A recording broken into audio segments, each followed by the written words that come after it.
Luca is in another session. So yeah, he will join us. Let's not wait for him. Let's start because we will be in an order anyway. Please, however you like.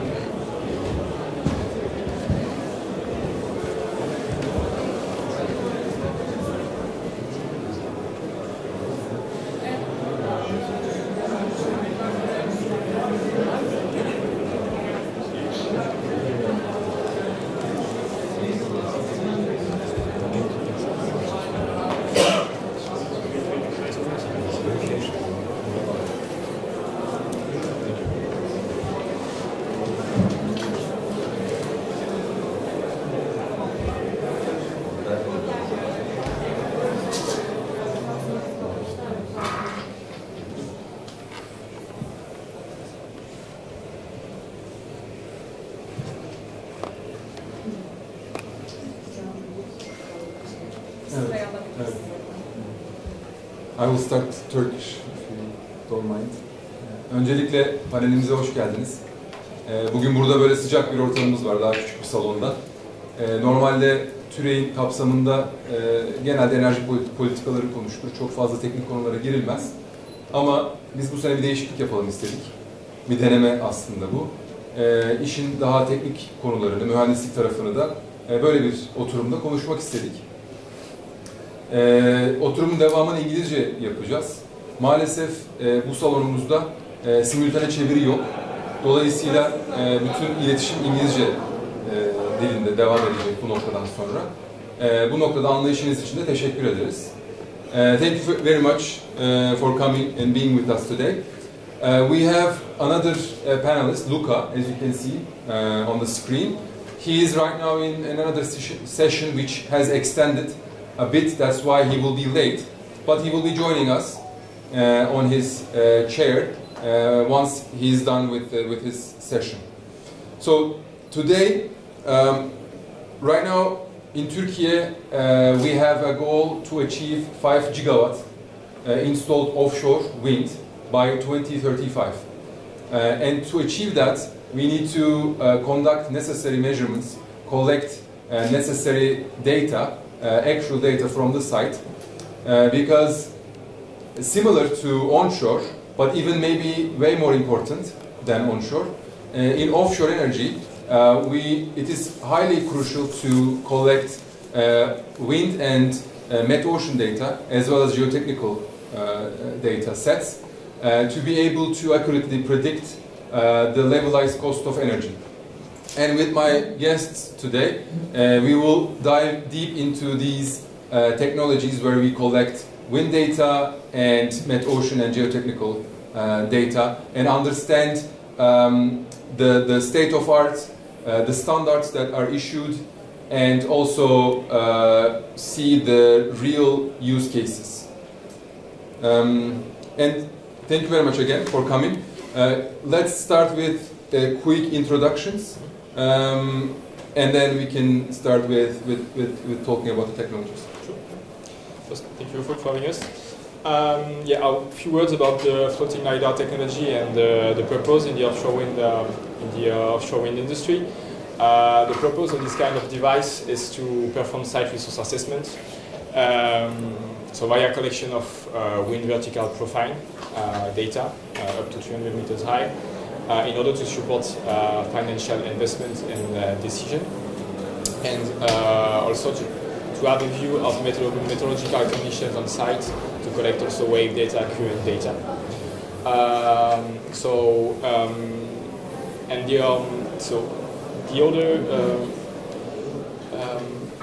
The other aspect, just to here the slide just to show you the existing offshore methods for site resource assessment.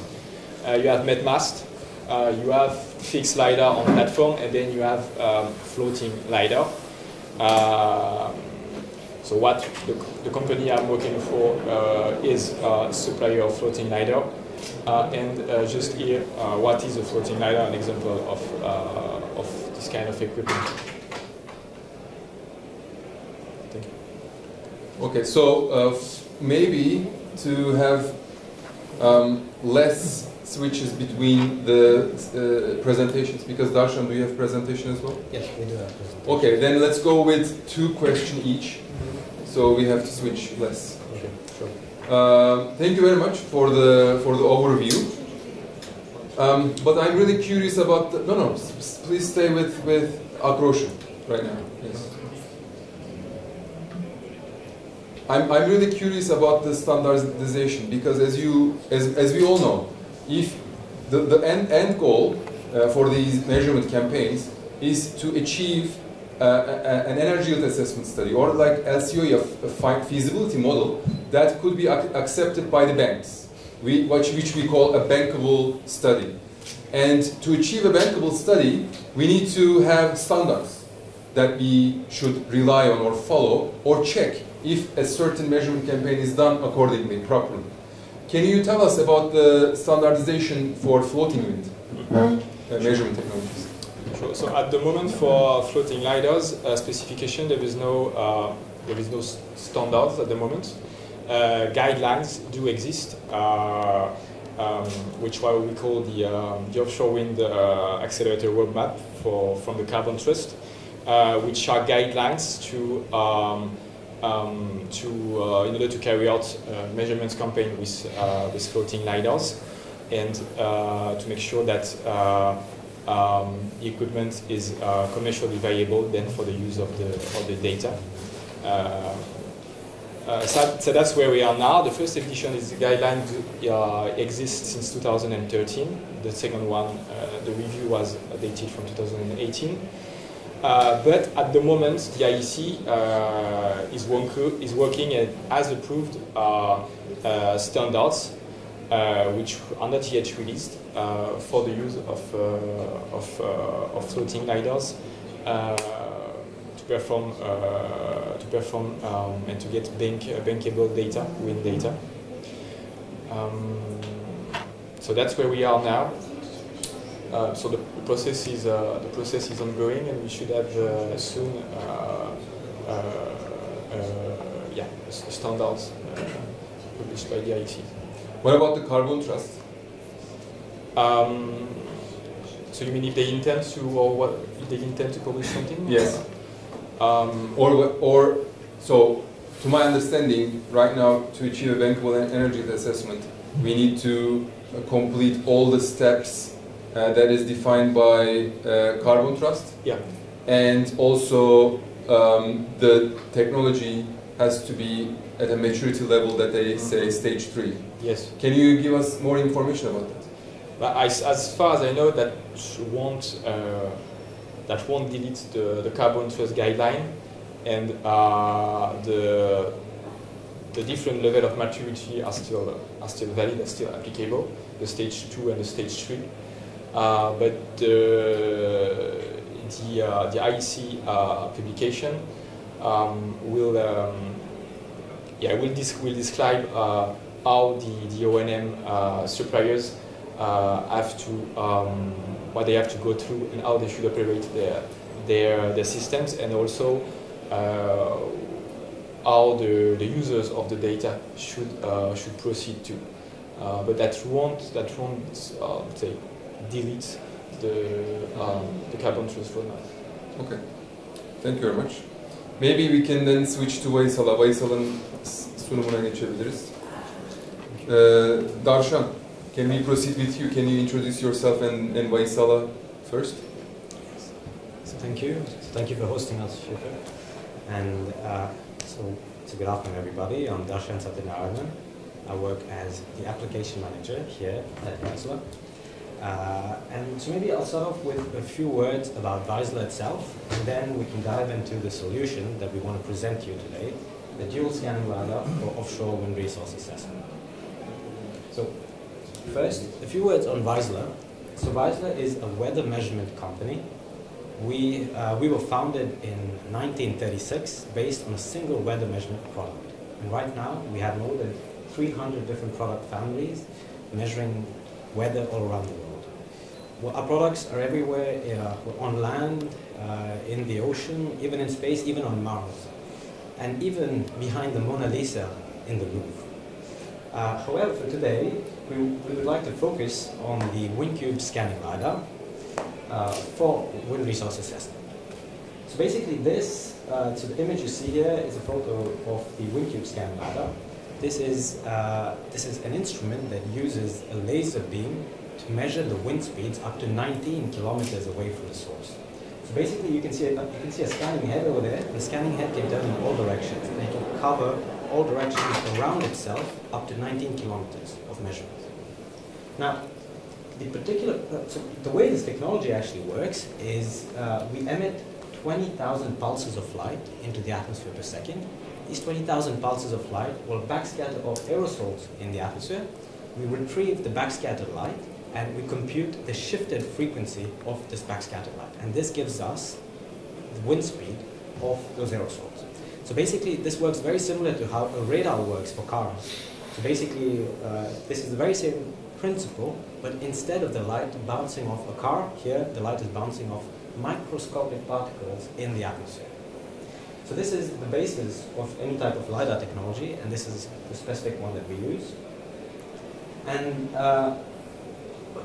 specifically for bankable grade wind resource assessment projects, especially near shore, the method that we put forth is a dual scanning LiDAR configuration, where we use two scanning LiDARs that perform simultaneous measurements at user-selected points that we also call virtual metmasts.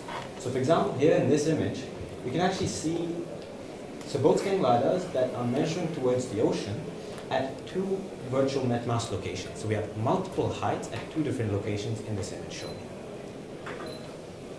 And more practically, what this looks like in an operational campaign is we place both scanning LiDARs on the coastline and we measure towards the ocean. We can perform wind resource assessment measurements up to 10 kilometers into the ocean. So here, for example, we are showing you 5 different measurement locations where we place virtual metmasts, so based on the scanning LiDARs. So what this means is that these scanning LiDARs are performing simultaneous measurements at those 5 different locations with 3 altitudes at each. So this is very interesting because we're not just measuring at a single point, but we're measuring at multiple points to be able to capture the spatial variability of the wind field. Not just in a perpendicular direction from the coast, but also along the coastline. And additionally to this, the dual scanning LiDAR method also allows to reliably measure the turbulence intensity, which can be very crucial for site suitability. And what is the interest of all this in the Turkish context? So here on this image you can see 3 of the nearshore development zones that have been identified. And what's actually interesting here is that Turkey, at least the nearshore in Turkey, has a strong wind potential. But then the Turkish coast is quite complex. It's not a flat coastline. Thus, the nearshore winds also are very complex. We see high gradients of around 4 meters per second within a few square kilometers. And what this means is that when performing a wind resource assessment project, we need to be able to measure properly the spatial distribution to be able to have an accurate evaluation of the ultimate annual energy production. And this is the exact reason for why the dual scanning LiDAR solution is most suitable for the nearshore Turkish context. We can perform multiple measurements and we can actually measure the spatial variability and not just depend on some modeling which would have high inaccuracies in these contexts. Thank you. What about the standardization? So the standardization, concerning standardization, currently out there we have 2 key documents. So the first one is on the Japanese side. So in Japan, Klassen-K and Meadow have published a guidebook which has standardized dual scanning LiDAR technology for bankable grade wind resource assessment in Japan. So basically this document goes through sort of how do you deploy a campaign and how do you report it in such a way that it can be considered bankable, especially in Japan. So this is the first sort of document that was released in the past for wind resource assessment that is still being used in Japan. And to give you some numbers, we've deployed more than 100 scanning LiDARs just in the past 3 to 4 years in Japan alone for bankable grade wind resource assessment. So these are wind resource projects between 4 to around 8 kilometers from the coast. And additionally to this, Weisler and DNV, so DNV being the certification body, we have published a set of guidelines for dual scanning LiDAR projects. And so this document, again, it goes through how you need to plan a campaign, what you need to sort of report during the campaign, and it even goes through how the measurement uncertainties need to be calculated at the end of the campaign. And if these guidelines are followed, at the end of the campaign, certification bodies such as DNV will consider the project acceptable and provide bankability support. And also, just for some numbers' sake, each scanning LiDAR specifically for wind resource assessment campaigns will go through DNV certification site in Germany to be recertified for each single campaign individually. So basically here we're looking at order of magnitude of mean accuracy of sub 0.01 meters per second and standard deviation in the order of magnitude of 0.1 meters per second in this specific certification study. So the dual scan LiDAR is already being used in multiple projects all around the world for bankable grade wind resource assessment, a lot more in Japan, and off late a lot more in Europe, and even in Azerbaijan, and even in some Southeast Asian countries like the Philippines. And we are also working with the IEA and the IEC to come out with the full IEA, IEC standardized publications in the coming years, in the coming 1 or 2 years. Thank you. So then IEC is also working on a standard for DSL as well as floating LiDARs. Yeah, so actually DNV also has already published some guidelines for the floating LiDARs as well, right?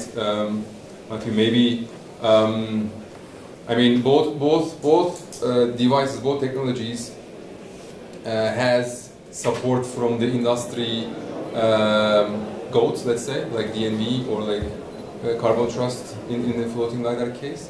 But we are still lacking the IAC standardization, it seems. What about the standard that is issued in Japan? Can we find the English version on the web? Yes, absolutely. You can find the English version on the web. This is a particular image of the front page of the English version. And this one is a full standardization in Japan, performed by NEDO and Hasenki. Also, a funny fact maybe, Vaisala is also part of the floating LiDAR technology Acrocean is offering, because maybe in the later stages, Matthew will provide more details, but that floating buoy contains a vertical profiling LiDAR. So in these projects, Vaisala wins anyway. So they either sell vertical or dual scan long range. And Luca is with us. Thank you, Luca, for coming.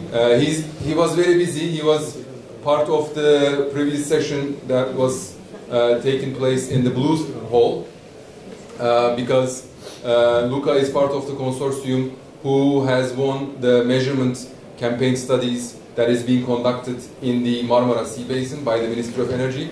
And there he was presenting their work. Did you already deliver the maybe presentation? Okay, okay.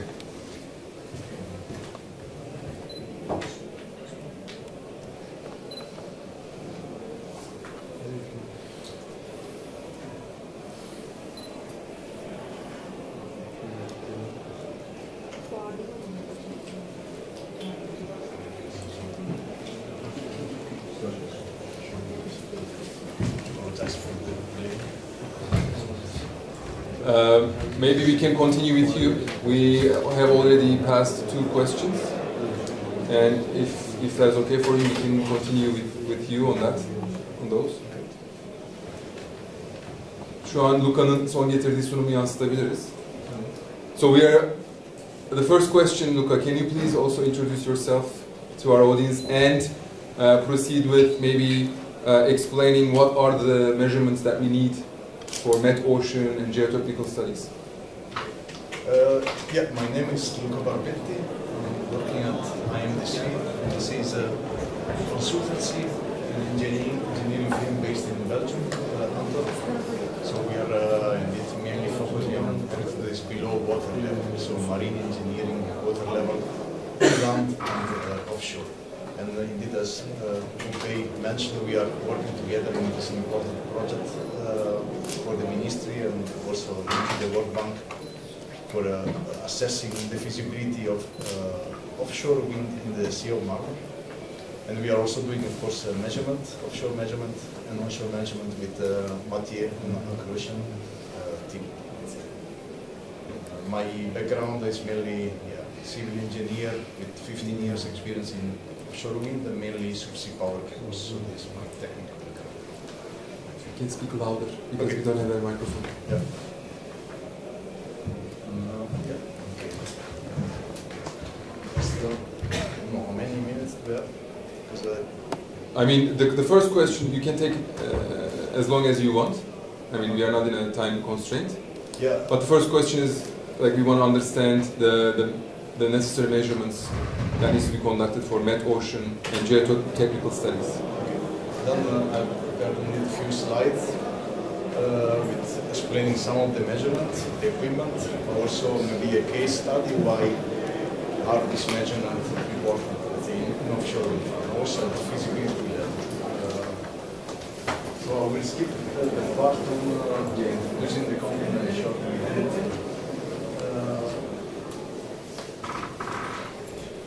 So if you look at the available guidance in industry standards, let's say, we can always refer to the DMB. Then the DMB clearly mentioned the full project cycle, so from conceptual phase up to the commissioning phase. And there is also a very important standard on project certification. So it's now more and more requested for offshore wind projects to have this project certification, to certify site data. And if you look at this year, specifically at the design basis, as part of the project certification, we have one part, which is part A, which is mainly focusing on the site-specific condition. In the under site-specific condition, actually you have the environmental condition, meteorological condition, soil data, and other conditions. That could be human activities, for example, port infrastructure, or other hazards or constraints that might have an impact on the offshore wind. The part 2 and G, C, they are mainly looking at the wind turbines manufacturer and the full design. I will mainly focus on the meteorological condition, mainly oceanographic and soil data. So why we need this data? So it's clear for the wind resource assessment, so we need wind data, measurement data. Often a project developer, they want to have measurement on site. They don't rely to do a bidding to data that they are available from the different open sources. So this is very crucial. But we need also wind and oceanographic data, so waves, water levels, current. These conditions are very important to the preliminary design input for the offshore wind assets. So the foundation, the wind turbines, and the cables. And also, these data are also very important because during a bidding process, you also need to have an idea what would be your maintenance cost, what would be your monitoring. So you need to have the OPEX of the project.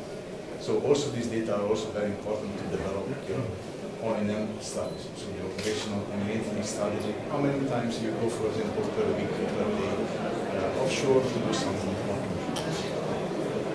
So this the main objectives why collecting information.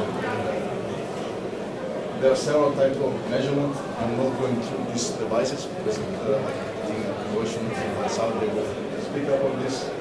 There are indeed also onshore mast are also being used, especially if it's close to the sea to validate certain data.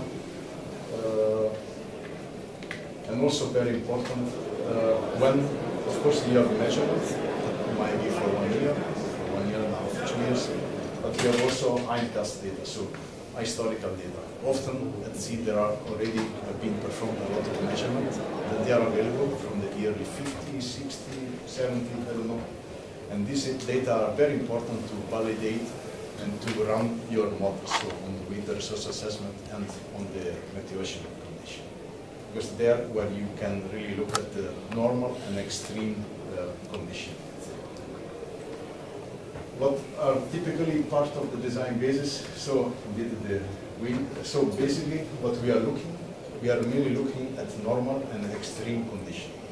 So the normal condition, they are mainly to to do the design, but the extreme conditions they are also used, let's say, to verify that the design is and the asset is still in place, let's say, at extreme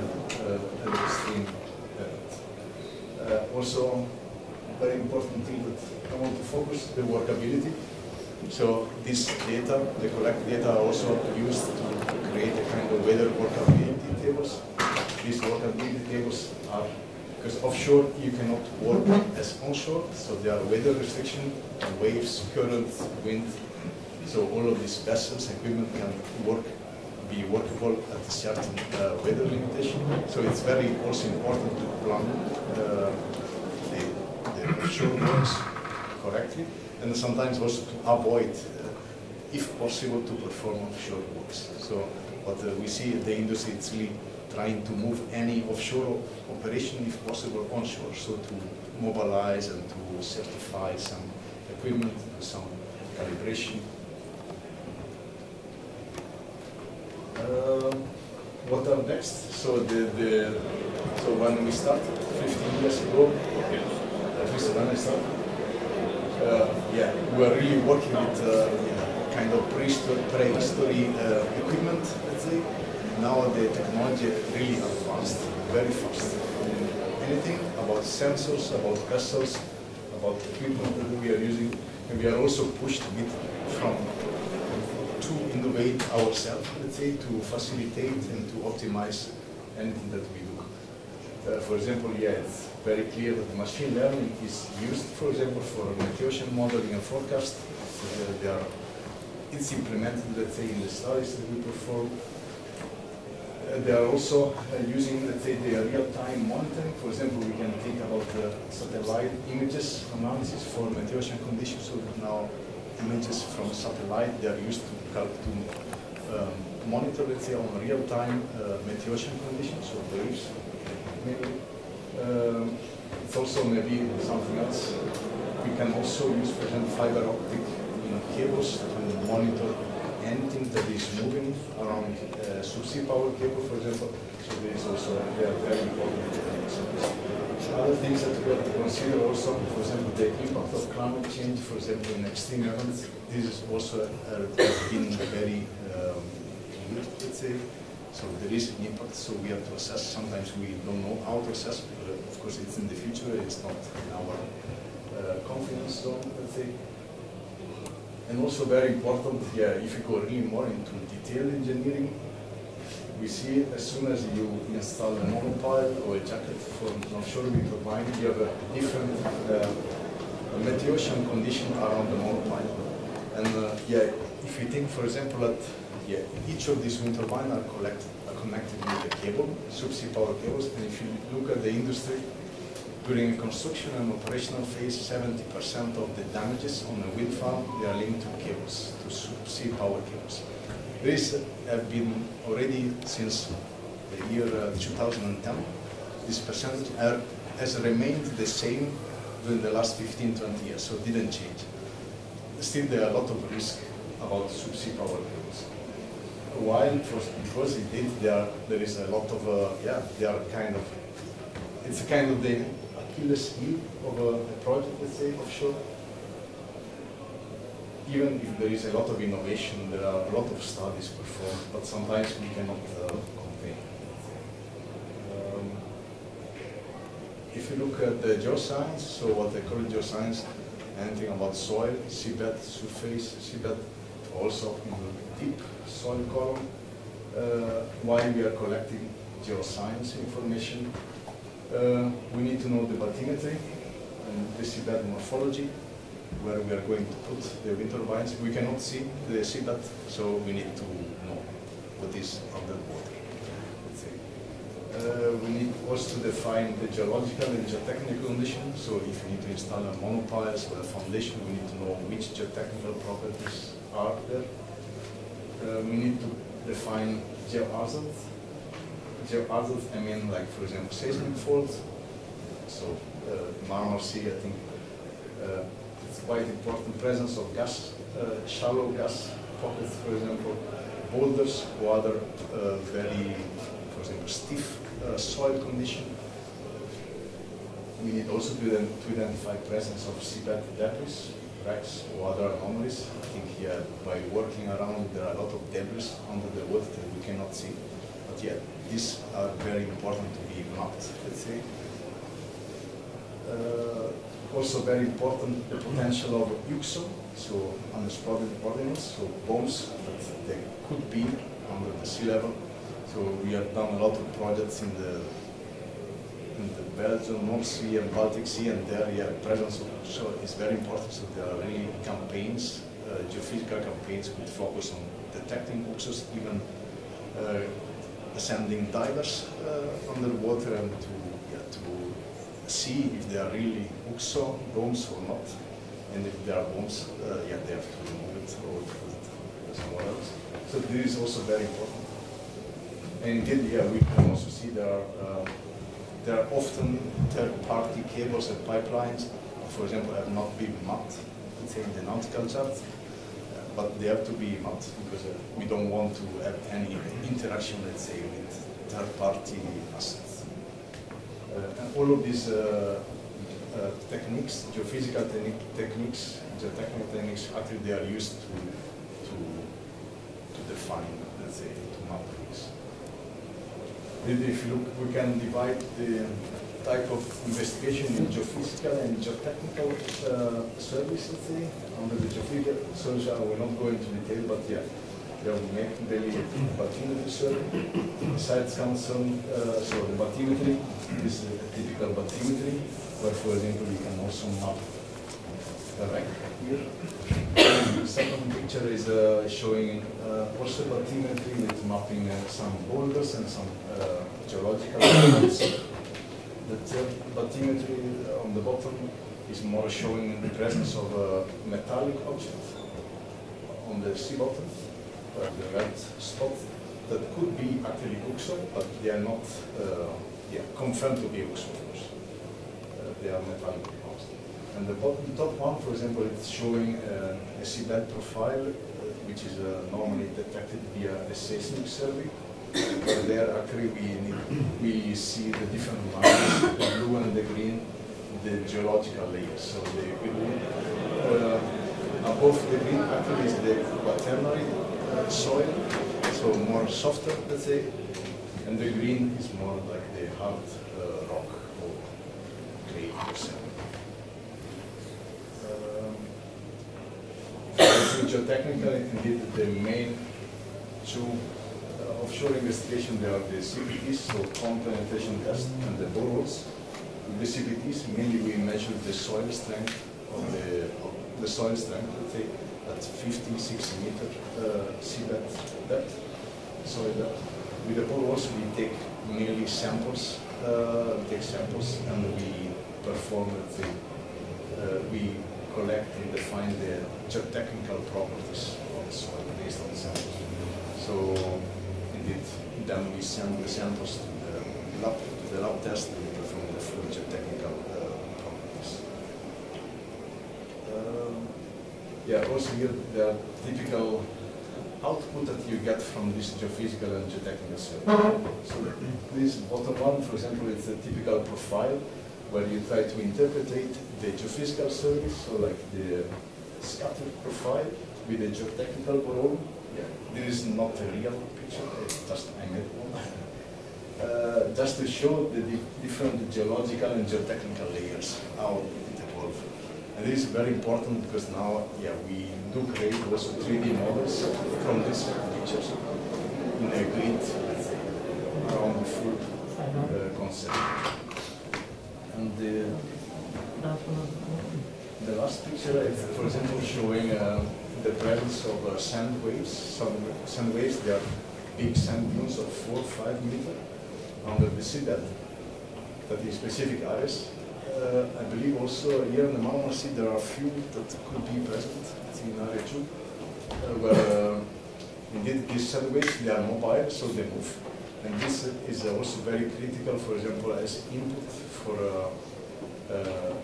the installation of the cables. So to make sure that the cables, they are well buried under the seabed for the full life cycle. So this is also very important study and often it's performed.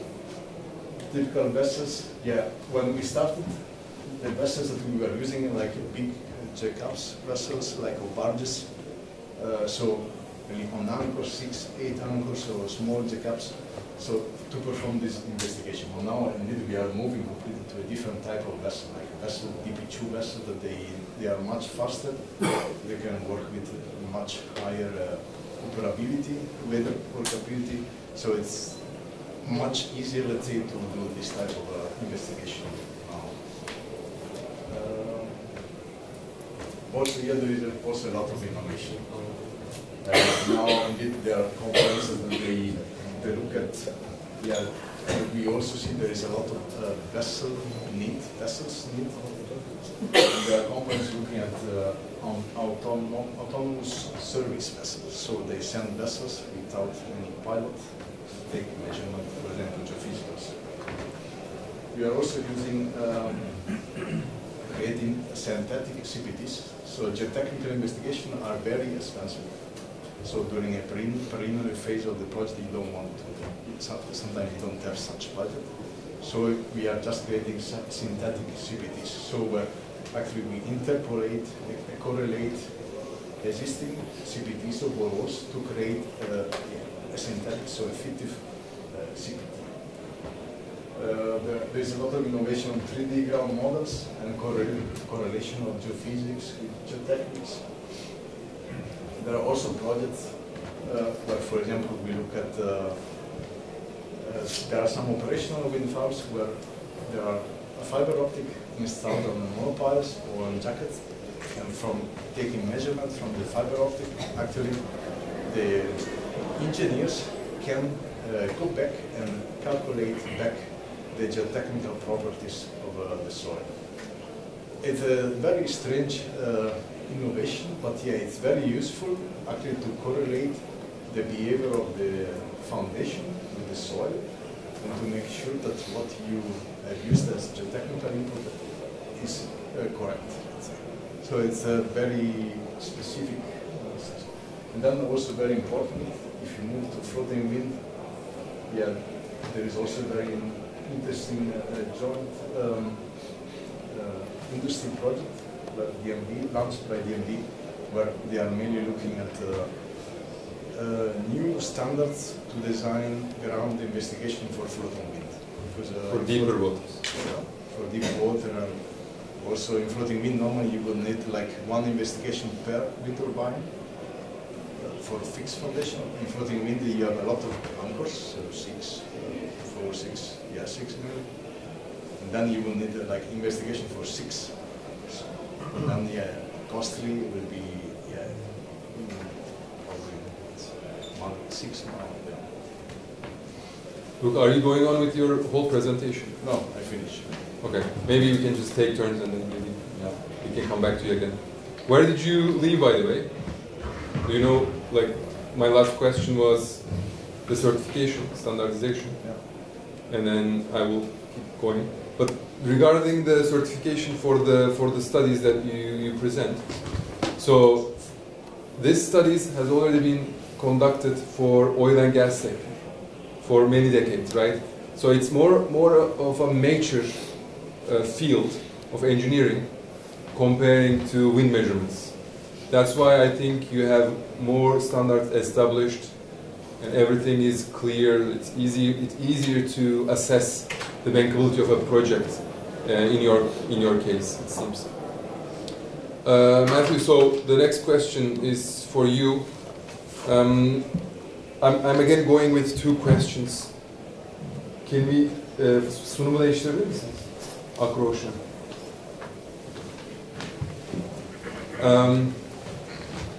So let's talk about the use cases and real-world applications where you think floating lidars are strong, and also maybe you can proceed and talk about the technical limitations that you see for the technology.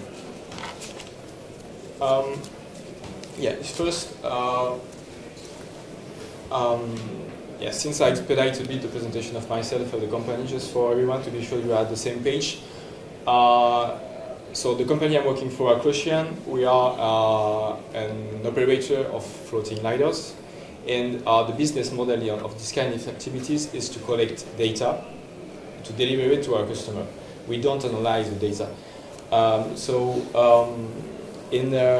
Since you were asking about specific case study, usually our customers don't share with us critical insights, what they discover with the data we provide to them.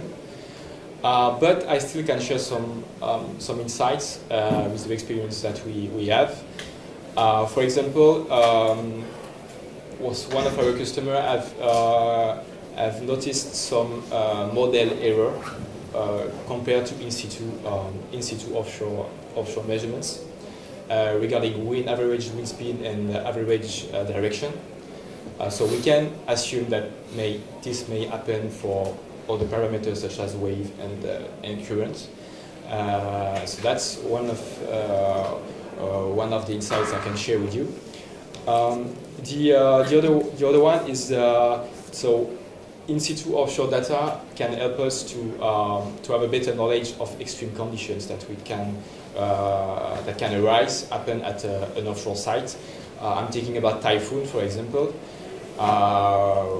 We have experience in the Taiwan Straits with typhoon, with really strong winds.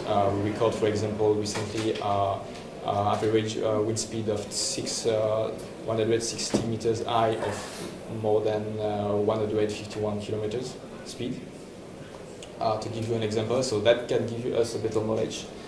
And the other things is that except that technical parameters, the fact to perform this kind of measurements can help us to have a better understanding of who are the users of the sea, of the offshore sites, such as the fishermen, for example, but also mammals, birds, bats, for environmental monitoring and to help our clients to assess the environmental impacts of the activities at sea. So what about the technical limitations? About the technical limitations, floating lidars, there are different challenges. You have the availability of the system itself, because our systems are active in quite extreme and hostile conditions. So we have to make sure that systems are available, powered at all time. So that's one of the challenges we have to face. That's one of the limitations, but so far we are facing it quite well now. Then you have the data availability too, because the purpose is to provide data to our customers. With what we can call good quality data. Then you have the survivability of the systems to very strong and harsh conditions. And on more technical topics, you have the topics of turbulence intensity. I'm not at all an expert of this, but we are used to measure turbulence intensity with cup anemometer on the offshore at only 1 point, when the lidar is measuring with 4 beams for the wind tube, which is a technology we are using. So there is a spatial separation, and then the measurements of the turbulence intensity with the floating lidar is not as good, accurate as the cup anemometer provide, for example, or the scanning lidar. So that's one of the main technical limitations of the floating lidar technology. What about the excursion zone radius? It's a good question, good remark. That's the other challenge we are facing is to meet with the authorities' requirements, such as the reduced excursion to we have to respect for deployment. We have different way to play with that because as a buoy, so the buoy is not fixed. We don't have fixed foundation. We are using an anchor, chain. Do you have a picture of it in your presentation? I'm sorry, no, I don't put the picture. That should have, okay, yeah, that's it. Maybe we can still see the buoy. Yeah, I can show you the buoy. So that's the Acrostian floating lidar here.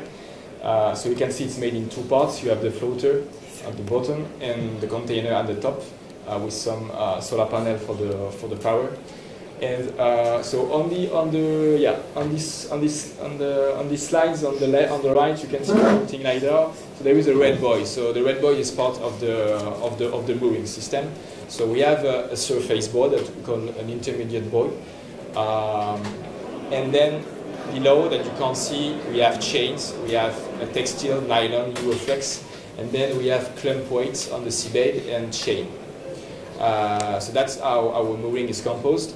So the buoy is moving around the position, and it's important that the buoy can move in order not to impact the measurements.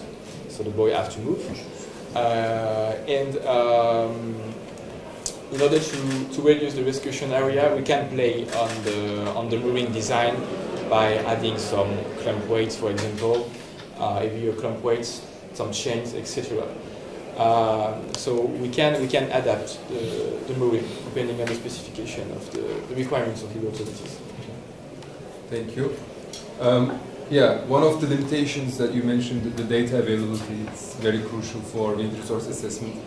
And it's also inherently from the LiDAR technology itself, not your technology, the floating LiDAR. Because as Darshan was already showing in his presentation, it sends laser beams and then listens the scatters. And when you have less aerosol density in the air, your availability drops, meaning that you are becoming unavailable to measure wind data. And even in onshore, we see that. The good thing for offshore is we are at the sea level, so we usually have high aerosol density. But for example, in onshore sites, when we go up high elevations like 2,000 meters, 2,500 meters, then we are, like, the LiDAR technology is becoming not suitable for those sites. Even in, for example, in Germany on onshore sites, we still see the similar problems with the availability.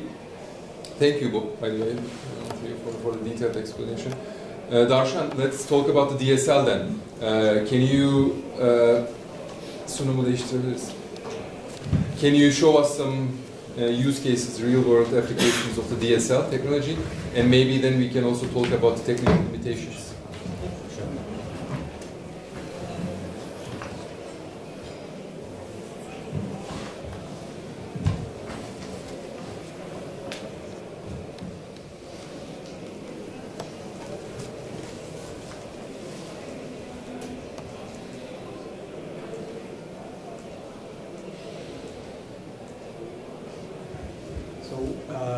So concerning the real-world application, first, well, as we mentioned previously, we have around 100 scanning LiDARs that have been deployed specifically for bankable-grade wind resource assessment projects in Japan in the last 3 to 4 years. In addition to that, we have some projects in Europe and Southeast Asia as well. And all these are for bankable-grade WRA, including sometimes the turbulence intensity as well, where relevant. And maybe I can bring attention to one of the cases here. So this is a case with Green Power in Japan. So Green Power is one of the biggest wind developers in Japan. They've got the biggest wind farm, the biggest onshore wind farm in Japan. And they've been using our scanning LiDARs to do onshore, offshore measurements from some time now. And in this specific case, they used a dual scanning LiDAR setup to be able to perform a bankable wind resource assessment project, including the turbulence intensity measurement. What's really interesting here is that they stressed on the time aspect here, because here it was really important for them to perform the measurements as soon as possible so that they could bid for the site and actually get exclusivity for that site. And so they managed to do this successfully based on the dual scanning LiDAR technology. And additionally, the TI here was very much was very much useful, because in the Japanese context, we are in a seismic zone.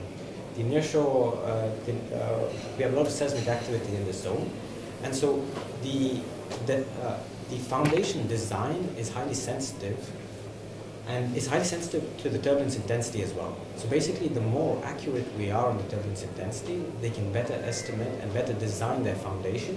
And there is also a cost advantage here, because if they do not have accurate turbulence intensity measurements, then they will have to be much more conservative with their foundation design.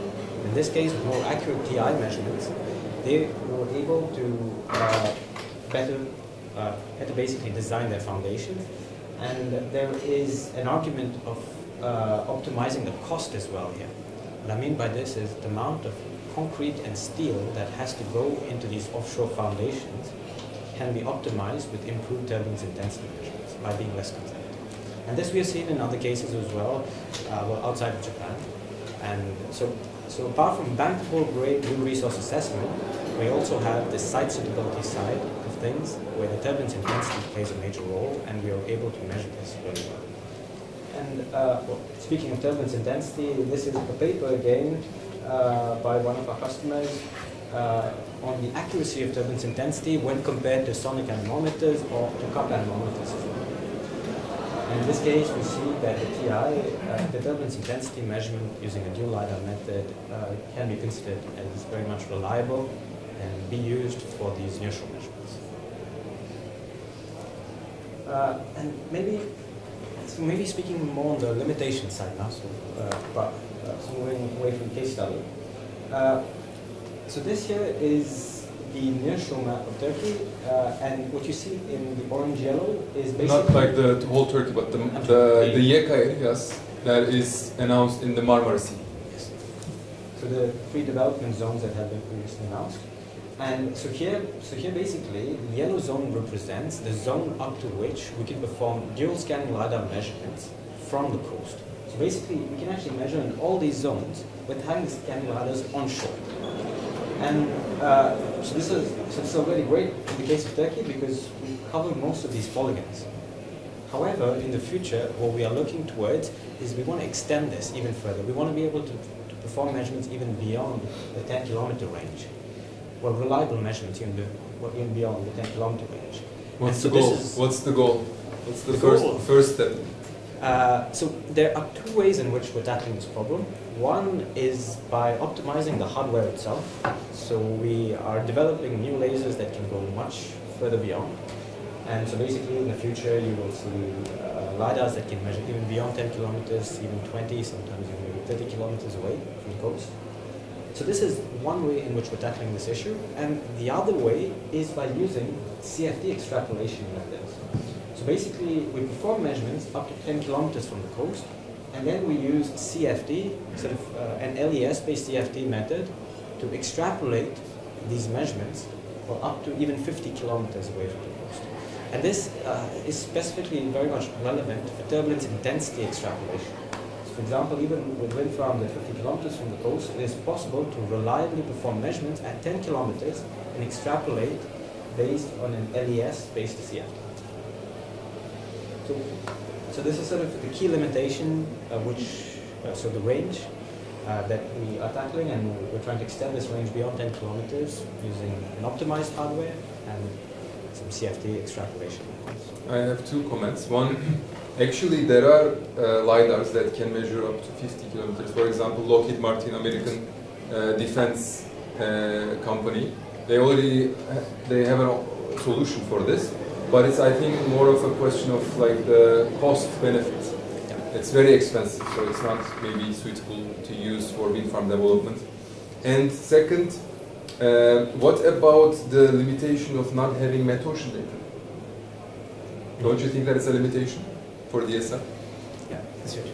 So maybe to address the first comment, it is true that there are other LiDAR manufacturers that build these LiDARs that can go much further in range.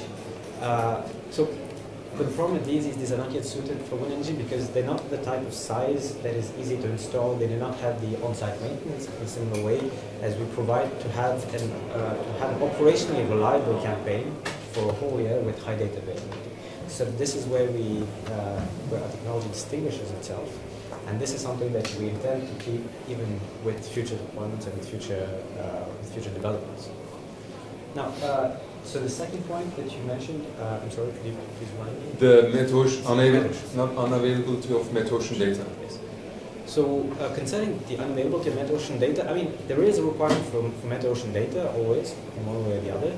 However, well, our goal is to also give the opportunity to wind farm developers to decorrelate this from wind measures, because they do not exactly have to be done at the same time, and doing them at different times can also be very much advantageous. For example, if you need to already start with some wind measurements to identify the potential of the site, even before starting some more serious investment to get metocean data, then this technology will allow you to do that. So you can start off with measuring the wind, and then if you are confident and happy with the wind potential, then you can move into the metocean side. Thank you, Darshan. Luca, did you answer any of these second round questions I asked? I saw some ships, that's why I was suspecting that you've already mentioned about the use cases, real-world applications. Did you? Not in my presentation. Okay. Indeed. So, indeed, as I mentioned before, like if you compare to 15 years ago, like the industry has changed drastically, like in all aspects. But I want to maybe, and we see in the next 15 years there will be new technologies that will overcome, like you just mentioned, new strategies.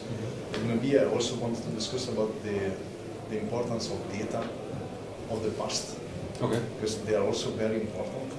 We have a clear example, for example, of now in the Marmara Sea when we started this feasibility study, where thanks to the University of Istanbul, we managed to collect a lot of geological and geotechnical information on the site. So we already know a lot on what is available, what is present. And this really thanks to this specific department that has been helping us in this. But there are, of course, also other projects where this doesn't happen. We know there are data, but often shareholders, stakeholders, project stakeholders, they don't share it because it was from an existing project, from node. So this is also very critical, I think, to think about how to share available data and to make use of what we have.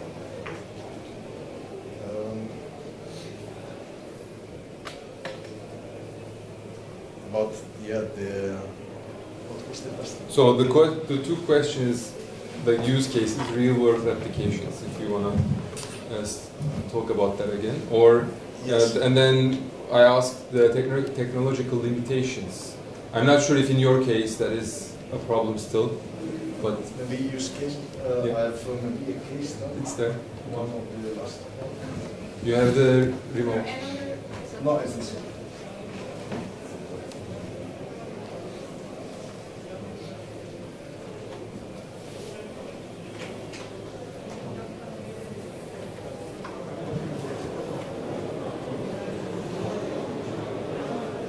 So it's actually a project of several years ago, which I'm using always, here and there. But I think it's a very nice example. So there was this project, one of the first wind farms in Belgium, Offshore. So,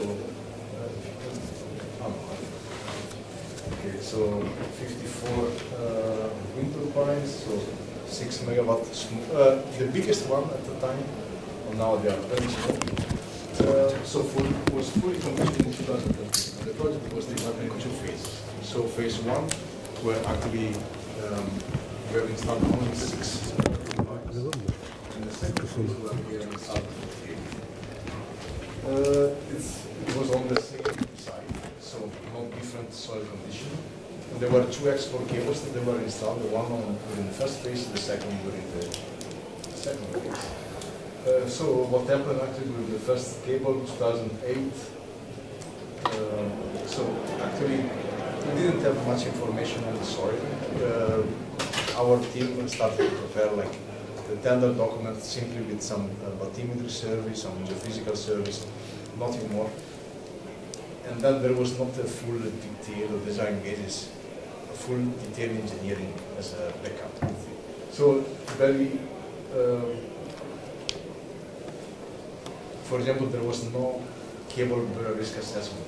So with the CBRA study, normally you assess the constraints linked to a subsea cable installation. It's a very simple study where actually you assess the already available site information and you try to develop your installation plan, your O&M plan. In the second cable, for the second cable, based on the lesson learned, based on industry progress, actually we performed this CBRA study. And like the complete technical installation, what we have asked the marine contractor was completely different. And two very big, this for example, it's the CBRA study content where we assess the natural constraints and the human constraints. And the natural constraints, two very important factors in this specific project was the seabed morphodynamics and the presence of boulders, so geological boulders. On the seabed morphodynamics, we know that the cable was crossing a lot of sand waves areas, so sand waves areas with sand dunes moving up to 5 meters per year in the same. So like the cable was becoming exposed after 1 year of several sections along the cable. And there were also a lot of boulders present, sometimes visible from the bathymetry or sometimes just below the seabed level. So what happened during the first project, during the first phase we didn't do any CBRA study. During the second phase, yes. So we had completely different installation technique. So during the first phase we said, okay, we just jet the cable with an ROV jetting. On the second cable, based on the lesson learned, based on the CBRA study, we decided, okay, we have to have a mitigation plan for the sand waves. So we go deeper with the jetting machine, or we pre-dredge some of the cable.